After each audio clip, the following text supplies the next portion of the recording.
Summary of the War of the Worlds by H. G. Wells.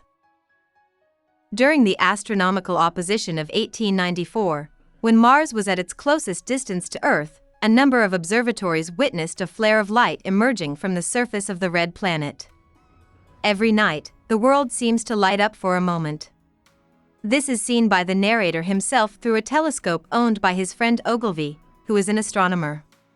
Even though both men are excited, Ogilvy tells the reporter that it's not likely that there are living things on Mars. For their part, the local newspapers take a while to write on the strange event, and when they do, they don't give it much weight. Strange Martian flashes happen for many nights in a row in the early hours of the morning. A greenish flame then sweeps across the sky and crashes into a sandpit near Ogilvy's house in Horsell, England. He quickly goes outside to find the thing because he thinks he saw a meteor. When he gets there, he sees a big cylinder-shaped object deep inside a hole that it made when it hit something. As he watches, the projectile's end starts to come loose, and he thinks he sees men, half burned to death, trying to get out of the hole. Ogilvy scrambles out of the pit and runs toward Woking. He meets a wagoner, but the wagoner doesn't pay attention to him because he sounds and looks crazy. When Ogilvy finally finds Henderson, a London writer, Henderson quickly follows him back to the pit and then sends a telegraph to London.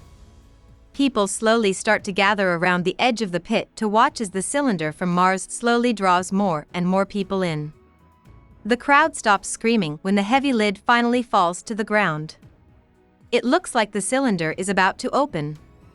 From the dark hole comes a dark, grayish being about the size of a bear, with eyes that look like luminous discs and tentacles that look like snakes.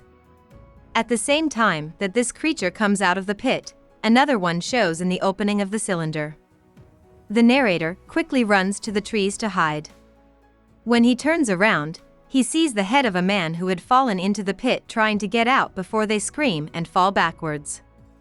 One man, Ogilvy, and another man, Henderson, walk up to the cylinder with a white flag while the storyteller sneaks through the woods, afraid to go near the pit. As they get close to the Martians, a bright light shoots out and burns them all up.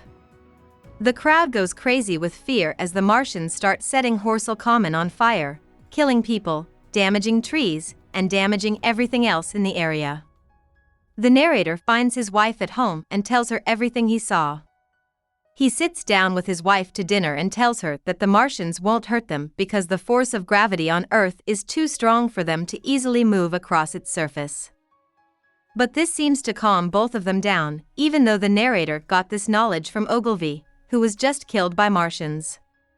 The next day, even though they were still thinking about the Martians, the narrator's English friends go about their normal lives. Some people talk about the accident with a lot of energy, like they're talking about something fun that happened recently. At the same time, a group of troops moves toward Horsell Common and sets up a perimeter around the pit. Late that night, another cylinder falls from the sky and lands close to the first one. People from Earth and Mars start fighting the next day, and it's quickly clear that Earth's guns can't handle the Martians' heat ray. The narrator and his wife plan to run away to Leatherhead, where they have family. It's only a short drive from their home in Woking. The narrator gets a horse and a cart from a nearby inn and takes his wife to Leatherhead on it. He then goes back to Woking to return the horse, promising the innkeeper that he would have it back by midnight. But by the time he gets back to Woking, a third cylinder has already arrived. Looking up from the road, he sees a scary sight, a big machine with 3 legs standing far away.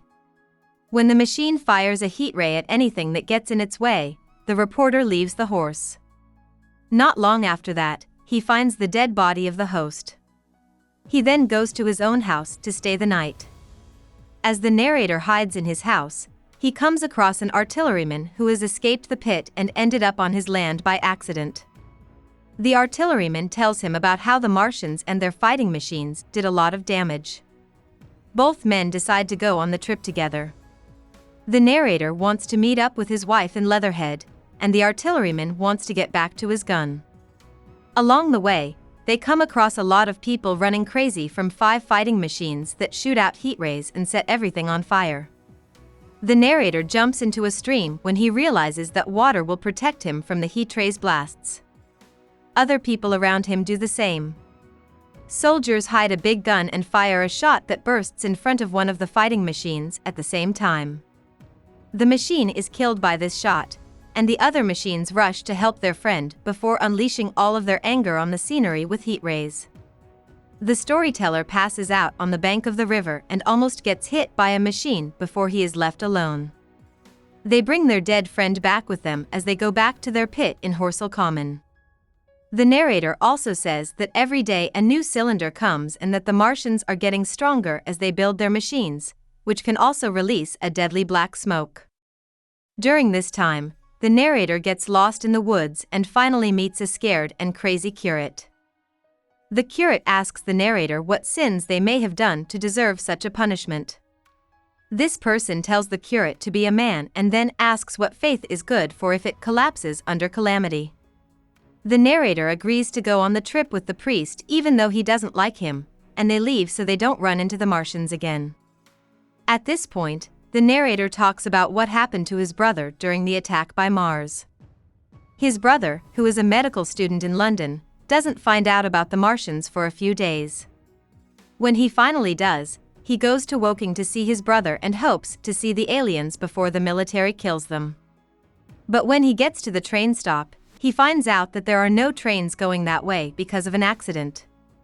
It takes him all day to read several newspapers the next day in an effort to learn more about the attack. People in London are told to leave the city at once, so he steals a bike from a shop that has been broken into and goes out of town, where he comes across two women being robbed. The brother joins the women in their carriage after fending off the thieves. The three of them decide to pool their money to buy boat tickets out of the country. The brother's story ends as he sails off into the distance while watching a huge battle between the Thunder Child, a warship, and 3 fighting machines from Mars. While the narrator's brother runs away from England, the narrator and the curate keep traveling and finally find a kitchen that is well stocked in a house that has been abandoned. As they sit there in the dark, the sky turns green and there is a loud crash that destroys the house and knocks the narrator out. He is knocked out and unconscious for several hours. The priest tells him to be quiet when he wakes up because the Martians are right outside. It looks like a new cylinder has come and landed almost on top of the house where they're hiding, making it impossible for them to leave. The narrator hides for 14 days because she is afraid to share her thoughts with the priest in full. Sometimes they sneak from the pantry into the kitchen and look through a wall hole. That's how the narrator learns that the Martians get their food by taking the blood of living people while making a strange howl. The narrator knows that they'll soon run out of food, even though there is some in the kitchen. Rationale is already scarce, and the curate's constant eating makes things even worse. The narrator sets up a rationing system so that they have a better chance of living. When the curate has had enough, he is cut off. And this makes the guardian very angry. He becomes more and more crazy until he finally goes crazy. The storyteller knocks out the curate when he starts making too much noise, but it's too late. A Martian shows up at the hole in the wall. The storyteller quickly runs to the coal cellar, locks the door, and throws coal over himself. The Martian sneaks up on him and opens the door, but he doesn't see him. A few days later, he finally gets the courage to come out of the cellar. When he does, he finds the priest dead and the Martians gone. The narrator meets the artilleryman again out in the open, and he tells him what's been going on for the past 2 weeks. "We're beat," he says, and then he tells the reporter that it looks like the Martians are making flying machines. Given these conditions, the artilleryman has decided to live the life of a rat, warning people who don't have what it takes to survive. He tells the narrator that he is going to dig a tunnel into the London drains and live with a group of like-minded people, including the narrator, until he can learn how to take over one of the Martians' fighting machines. Because the narrator thinks this plan is very well thought out, he goes back to a house with the artilleryman and works with him for hours digging in the basement to find the sewer system. But as the story goes on, the narrator slowly comes to the realization that the artilleryman's plan will never work. The next morning, he leaves for London. The storyteller finds the city empty when he gets there. It looks like the Martians have taken over all of London. Their machines are now tall and strong all over the city. A scary howl can be heard throughout the streets as the storyteller walks toward a battle machine. He is surprised when it doesn't do anything and just stands there as he gets closer. Finally, he finds a huge hilltop mound where the Martians have built what looks like their biggest home yet.